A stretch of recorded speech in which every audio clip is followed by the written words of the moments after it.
I would attend church, and I'd dress up. I'd be like, oh yeah, I'm dressing up for Jesus, and that was about it. Sundays were, that was it with Jesus, and I didn't want to incorporate him in my life at school, and it was just like, oh, Jesus is a Sunday thing.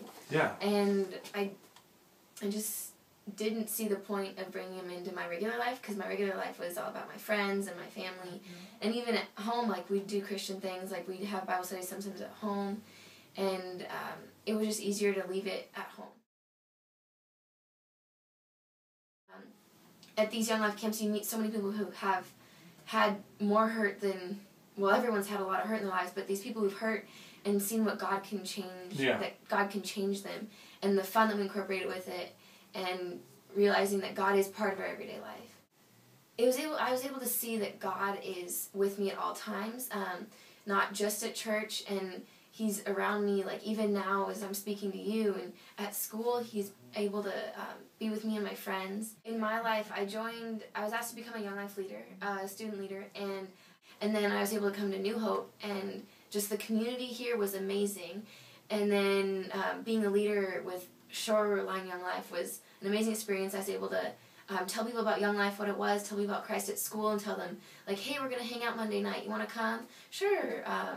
And I was able to talk to anyone about it. Like, God was telling me, oh, this person sitting by themselves wants you to talk to them. So it's been really cool to have that, like, opening to tell people about it. Like, have that, like, not just say, oh, I'm a Christian, but say, like, what I'm doing, what I'm involved in, and that they can be a part of it too.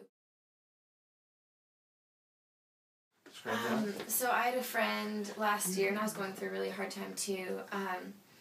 I didn't really realize how much hurt she was going through. Her mother was always telling her she's not good enough, and she decided that she wanted to be bulimic, so she was going through. She would eat with us, and I didn't see anything wrong with that. And then she'd go to the bathroom and park everything up. She was dealing with a father who was never there, who was drinking. And then that summer he was in rehab, and he wasn't there at all. Like, there was no family man in her life, and she just felt alone. At that point, she was taking this medication. She was like, oh, this feels good, I'm just gonna take it all. So she took this medication. Her mom came into her room. She had tried to kill herself, and her mom walked in on her almost dead on the floor. Oh, no. And she was taken to the hospital. If she hadn't gotten there earlier, she would be dead right now. Oh. Yeah. Actually, one morning I called up her mom. I was like, we need to talk. So I talked with her mom. We had tea, and then her mom's like, I need you to talk to her because I can't reach her like you can. So I'll just bring over some tea, and we'll have a little tea party. So we were up in her room and just sitting on her bed like we usually do, and just talking. And I was able to reach out to her, tell her that life is better than this, and that it will get better, especially with God. That little tea time we had definitely helped her realize that she has people out there who want to help her, and that there's more to live for. She's doing okay.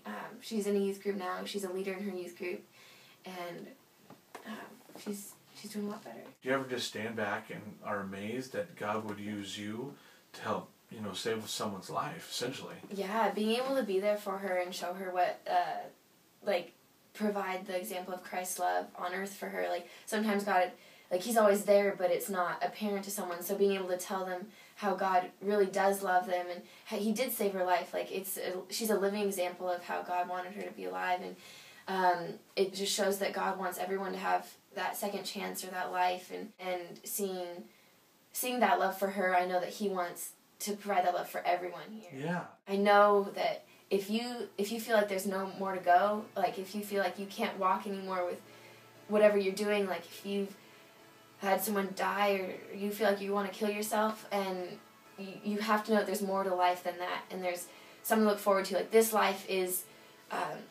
it's now, it's not forever. It's such a short time, and God will, heaven is forever, and that joy and that knowing that this is now, this is not what's going to be forever.